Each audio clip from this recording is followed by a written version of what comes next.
Unfortunately, I didn't know anybody in this space that I was like close enough with to have those conversations with. But I think Mhm. that would be a big piece of advice that I have for people starting out. And it's something I'm also very passionate about is people not having to make the mistakes that other people have made before. We need to collaborate more and better with each other to make sure that we can kind of eliminate that for people.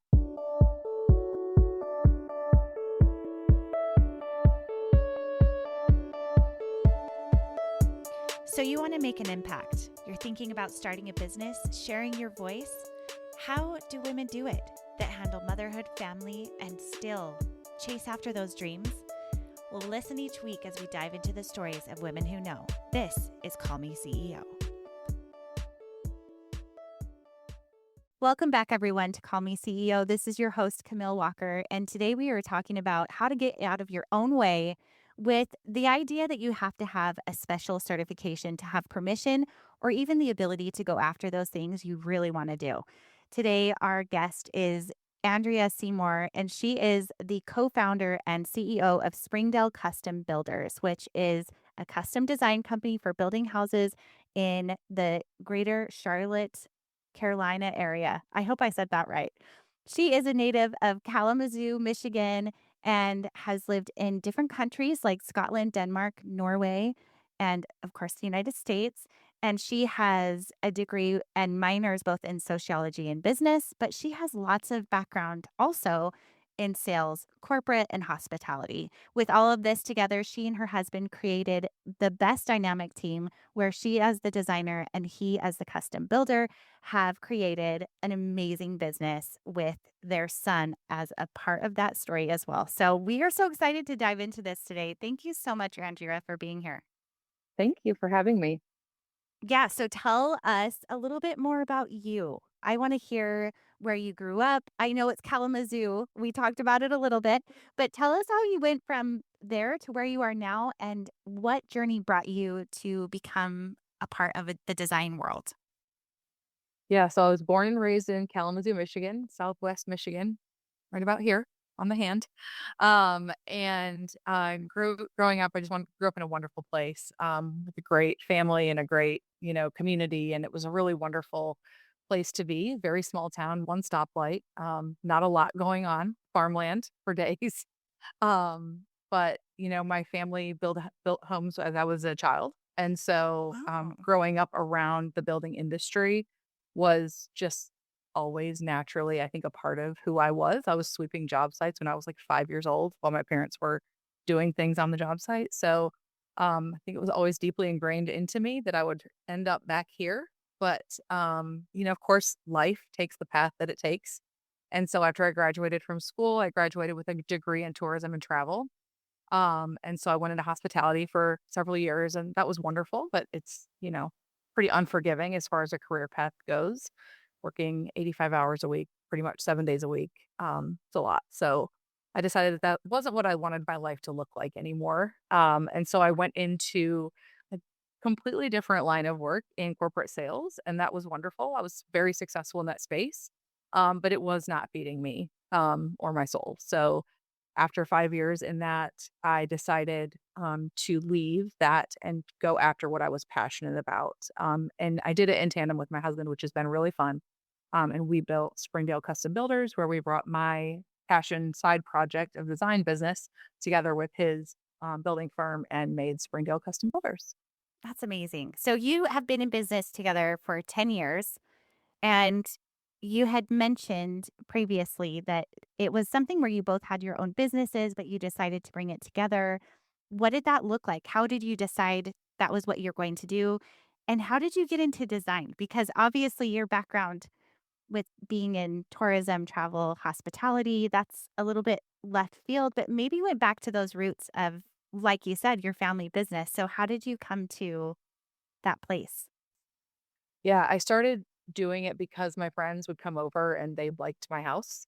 They liked what I had done with my space, and so, "Hey, will you do this room for me? Will you do this room for me?" And, "Oh, if you do this, I'll do this for you." It was just kind of like a friend, trade type thing. And then they started referring me to, like, their friends.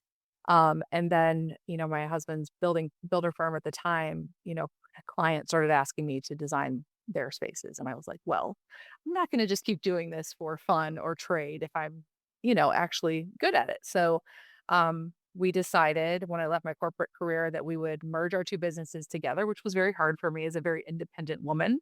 I really wanted to have my own business, but it really just made the most sense to do it together. And it's truly the best thing we've ever done, but it was really hard to give up like my LLC and make it ours. But I'm glad I did. I'm so glad that I did. It's been a really transformational move for me, for our family. And we're really happy with the choice that we made. Yeah, that's cool. So take me back a little bit with the friends that were coming to you, because I think this is a situation we get in a lot of times where there's something that naturally pulls from us that we maybe have a natural affinity for, or people see it and recognize it and ask us questions. How did you start charging? Because that is a question I get from people I coach all the time. Yeah. People ask me for this, they want this service, they want this whatever product or service is. What do I charge? And how do you know how to make it so that you stay competitive, but that it's also a business? Like, talk me through some of that. Yeah, it was really hard in the beginning. It was, do I do this hourly or do I do it as a project fee or, and it was harder, I think, when I was just doing design and not when it was a design build firm. Like now we have like Mhm. a really, really solid structure in place. But back then, and when I was doing it on the side and it was a passion project, it was like, oh, I'll just charge you X. And then I was like spending tremendous amount of hours putting this like great design together. And I would look back and say, "Oh my gosh, I just made like $20 an hour." Like, that makes no sense. So, just figuring out what that looks like, but it's one of those things where you have to kind of go through it and figure it out. And unfortunately, I didn't know anybody in this space that I was like close enough with to have those conversations with. But I think Mhm. that would be a big piece of advice that I have for people starting out. And it's something I'm also very passionate about is people not having to make the mistakes that other people have made before. Like, Yeah. we need to collaborate more and better with each other to make sure that we can kind of eliminate that for people. And so it was trial and error, but eventually we got there. And then in 2022, we were named the fourth fastest growing privately held company in Charlotte, North Carolina, which was just very exciting and very validating, as a business owner. And as a small business, it can be really hard to feel worthy and, accomplished, but that was a really big milestone for us. That's huge. So, how did you go? I mean, growing with that milestone or that pace, what do you think contributed to that success? Oh, grit. Just grit, honestly, like getting up every day and doing it no matter what, whether you felt like it or not, whether you were tired or not. It's different, I think, when the both spouses are in the same business because there is no backup plan. There's not a spouse who's got a really solid corporate career with benefits and vacation time and all this, and then the other spouse gets to just, have their business. Not that it's easy ever, but when you're both in it and it's all you've got, you don't have a choice, Stay right. Yeah. the stakes are very high. But I think it's one of the things that's aligned my husband and I so much over the years is that like failing is not an option. So you just go, even when it's really hard, you just do it. Yeah. With, I mean, you're almost 10 years in at this point. Do you feel like you have boundaries put in place for family and business? Because I would imagine in the beginning, it's everything all the time. Yeah. And then eventually you're like, oh, wait, we got to figure this out. Like, how did you go from maybe the beginning stages of that and then figure out what boundaries you needed to put in place working as a married couple for family, life, business? Yeah. So that's really important. That had to happen pretty quick because it was a 24/7 endless loop for a while there. And we started out in our home office. So it was like, as I said to people, like there was no separation of church and state at that point. Like Yep. it would all in all the time. And so we decided we needed to get an office outside of the house. So that was like step number 1. We got an office. After that, we really had to set some boundaries in place. Like, we're not going to talk about this. If one of us is not in the mind space to talk about it, like it's just a non-starter. If it's an evening and one of us really wants to talk about something, but the other doesn't, table it till tomorrow. And I think I'm a little older than my husband. So it's like I've been through a little bit more as far as like corporate life and all of that goes. And so I just am a little I have a little bit easier time, I think, setting those boundaries. He could work 24 hours a day still. And I love that for him. I just can't. anymore. I did that for a very long time and I just can't anymore. And so, he knows that like if I am not in the space to talk about it, like just don't. Like we'll talk about it in the morning. We'll be here at 8 o'clock the next day. It's fine. Also, even just like schedule sending emails, even to each other, like so that the other person isn't getting inundated all the time is really helpful. Oh, that's a good idea. Do you mean like at a stable frequency that isn't like one question emails? So you like save it or? More just at times that are appropriate, Oh, which I know okay. seems Like really times of silly. day. Yeah, but, like, if one of us decides like, last night we were both working till almost midnight, this is a really bad example because we're building a different business right now on the side as well. But, sometimes, like, he'll work till 11 o'clock at night or I'll work till late, and the other one's not. Like, the other one's trying to wind down and going to bed. Like, schedule sending the emails for the next morning at 8 o'clock. That way, my phone's not going off or his phone's not going off while you're trying to rest, and being respectful in that way. That's good advice because the entrepreneurial way is if you, especially if you're excited about something, it's hard to turn the button off where you're like, okay, we need a minute. Let's create Yeah, a space for this. Do you feel like that's something that with your example and your experience of having because that's something you've talked about of experiencing burnout in corporate. Do you feel like that was a lesson you learned then? it is. I think after my hospitality career, I mean, that was really hard. I was working 85 hours a week, for years, and it was in hotels, so they're open 24 hours a day, 7 days a week, 365 days a year, there's no break. So even if you're not there, the business is still going at full speed. And so that was a really good, lesson for me in, like, this isn't what I want my life to look like forever. And so when I left that career and went into sales, I defined some really hard boundaries early, which was really hard for me because I was used to virtually no boundaries. Um, and so it was like, I'm going to walk out of this building and take lunch every day. I'm going to leave, 5 o'clock ish. Sometimes I worked late, but as a general rule, not gonna work every weekend. I had to completely reconfigure my life. I had no control when I was in hospitality. And so I had to really take a really hard look at what I wanted it to look like and change that. So it was a good stepping stone, between a really chaotic, erratic career and something that I was more in control of. Thank you for tuning in to this episode. I wanted to pop in and let you know that I am creating a 7-week cohort called the CEO Mindset for entrepreneurs just like you who are looking to claim the title of CEO and to set up systems and maybe even support in your business that you're needing more help with. This is something that is very intimate. It's a small group. And if you are interested in building and having that coaching of how to build a team, how to replace yourself so that you are not doing all the mini to-dos and you're making more time for your life, please email me at callmeceopodcast@gmail.com, or you can DM me at callmeceopodcast or camillewalker.co. I am cheering you on, and I would love to have you be a part of our CEO Mindset cohort. Yeah. I mean, but that's wisdom, right? It's going through it and learning, okay, what do I not want moving forward? And what can I bring in? Do you have a routine? I love asking this question to entrepreneurs because depending on where you are, and you said you're now building something new, which doesn't surprise me. That's so fun. But do you have things in place for you where you like to wind down or maybe like morning or evening rituals or times that have really helped you to keep that sanity? Yeah, I do actually. In the mornings I listen to 2 podcasts every day, on my way to work, news, both of them. But I do that first thing in the morning. It's kind of how I get my brain going. Um, and then when I leave work, I have a different set of listening that I go into on my drive home. So whether it's an audiobook, which is always fiction.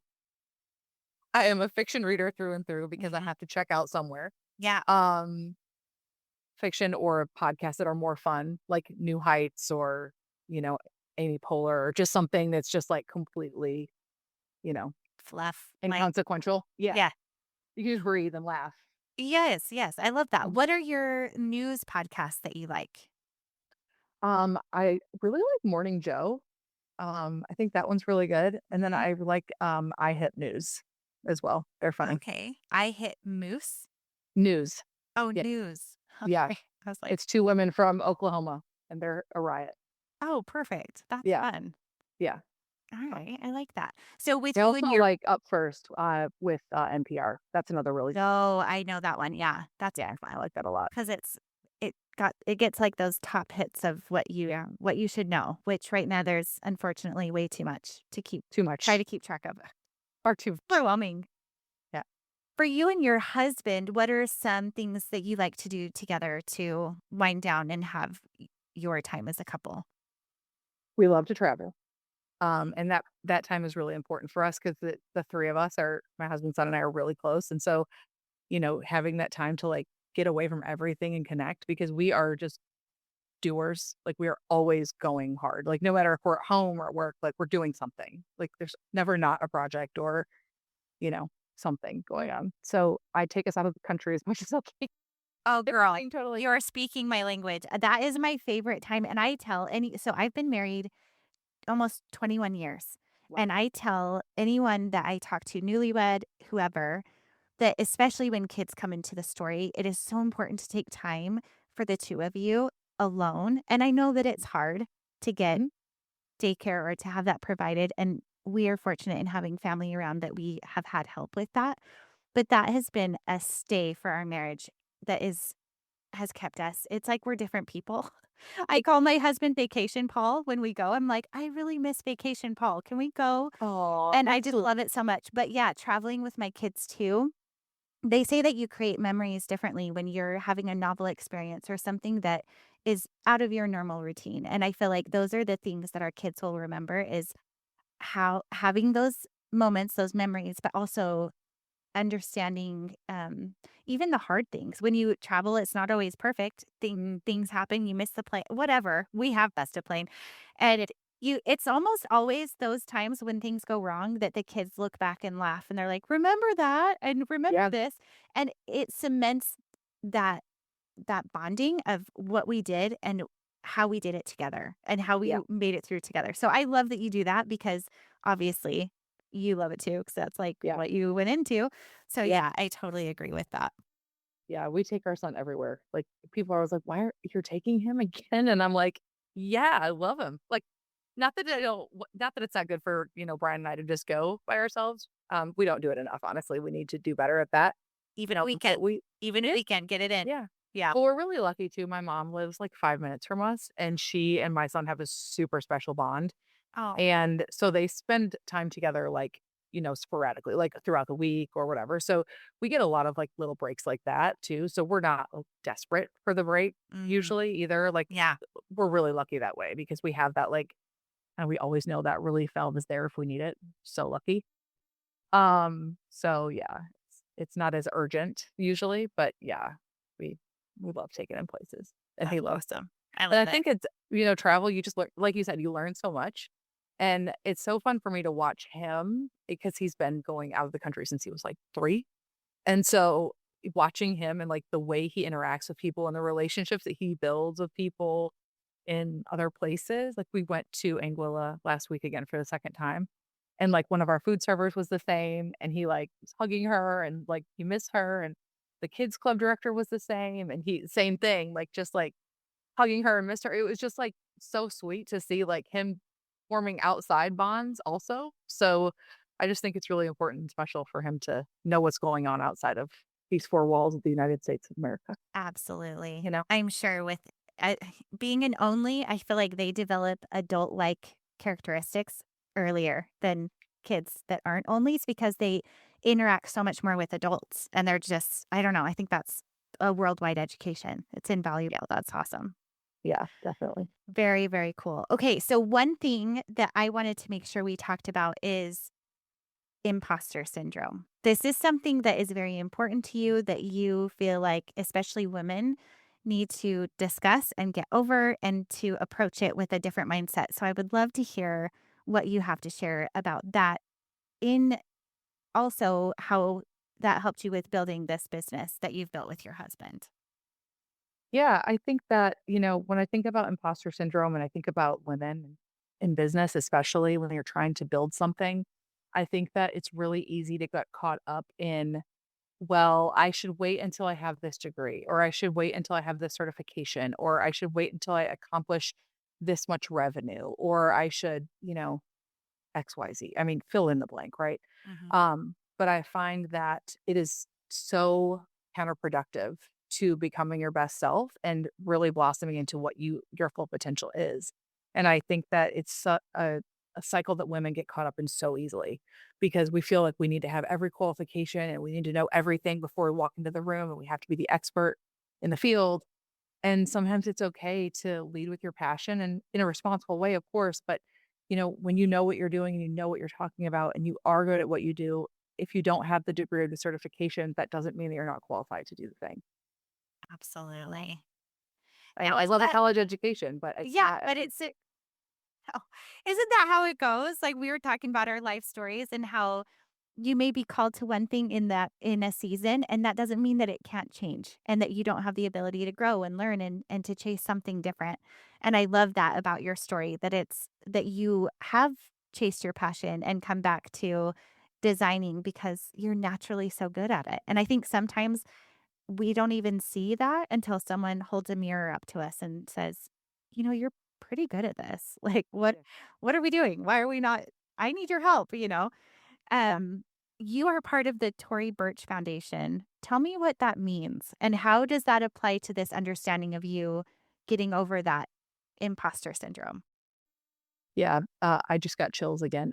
It doesn't matter how many times I talk about it or hear someone say that. Being a part of the Tori Burch Foundation is just a huge honor. Each year, 50 women are essentially brought into the foundation through a arduous application process, and several months of interviews, background checks, all the things, Wow. to make sure that you're fully vetted and the right fit for the foundation also. And I was admitted into the class of 2023, and it is truly one of the biggest honors of my life to be a part of it.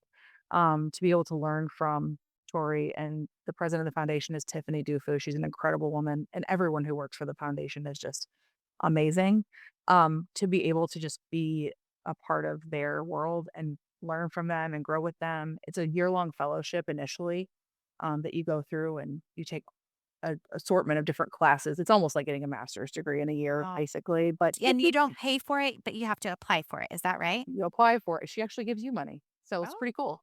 okay, cool. You apply for it, and then you are in the in the fellowship for the year, and that's they pay for all the classes and all of the they help you build a pitch deck and like all of these things that they pour a ton of money into this, and then they give you $5,000 for continuing education, which is pretty Wow. incredible. And then they bring it to New York City to her headquarters for a week at the very end and continue to learn and grow and all of that. And I was really lucky. I still pinch myself again in another way. I was assigned her brother to be my advisor.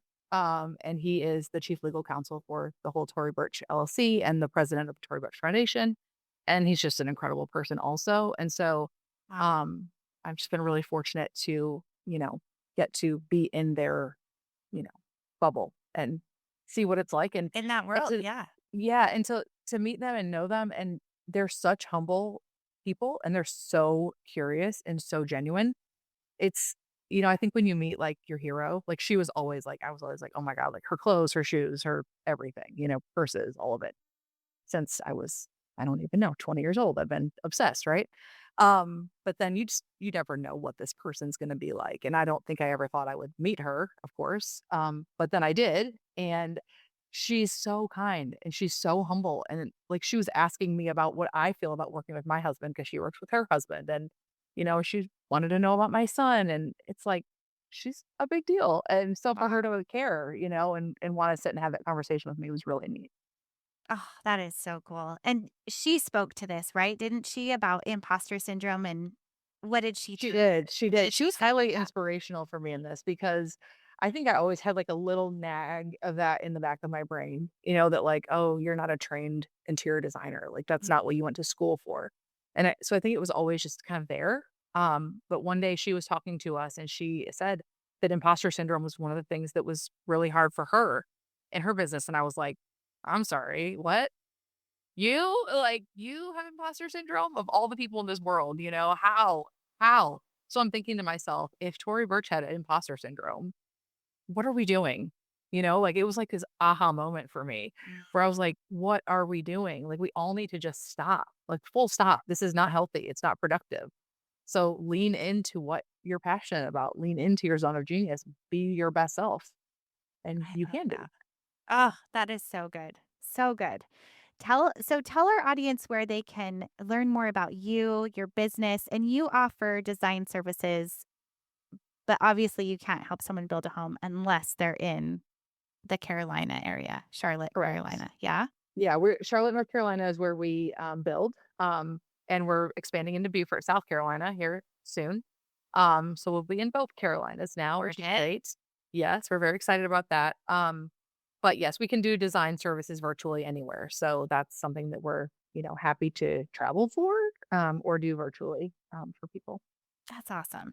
Okay, so I ask all of my guests these two questions. And the first is, what are you reading, watching, or listening to? And you can tell me just one of the three, or you can tell me one of all three. And then the second is a motherhood moment that you would want to share that could be anything. It could be funny, heartwarming, whatever comes to mind. Oh goodness.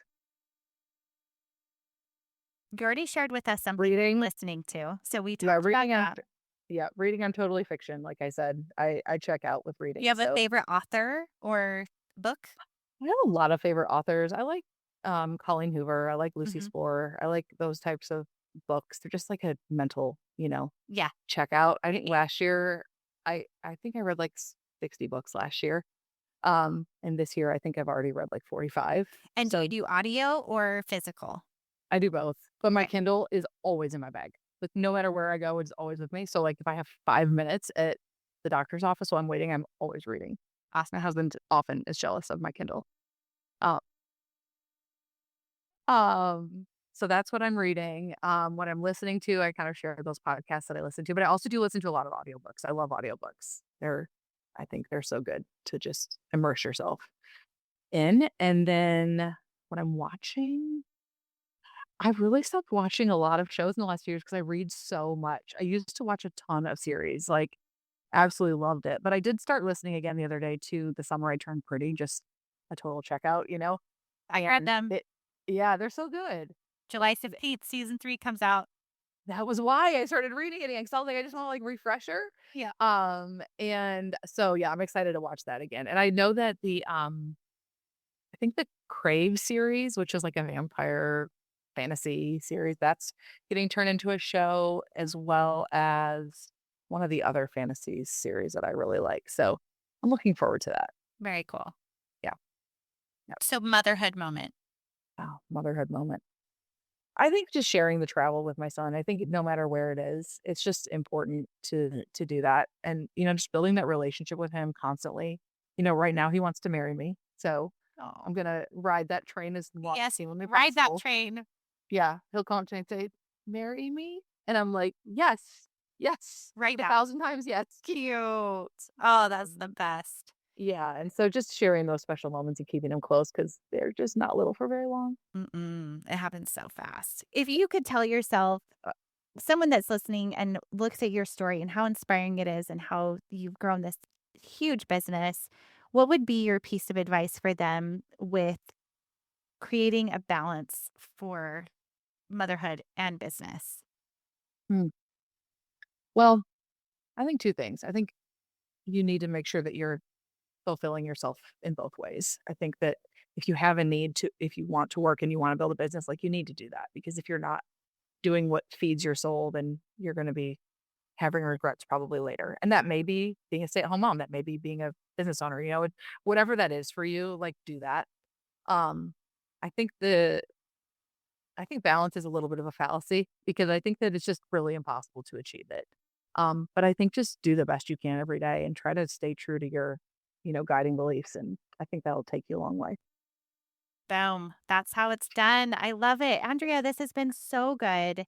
Thank you so much for coming and sharing. And please tell our audience where they can find you online. Oh, great. Yeah, my website is www.springdalecharlotte.com, and we're on Instagram at Springdale Custom Builders. Awesome. Well, I'm going to be looking that up, and her designs are gorgeous. So I may not be moving to Charlotte, but you're going to be getting a call. Awesome. I'd be honored. Thank you so much. You bet.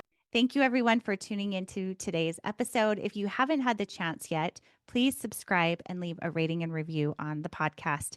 That is what helps people to find our show when they're looking for inspiration, especially for women and mothers building businesses. We want everyone to know that they are capable and that there is so much out there waiting for them. Thank you for tuning in. We'll see you next time.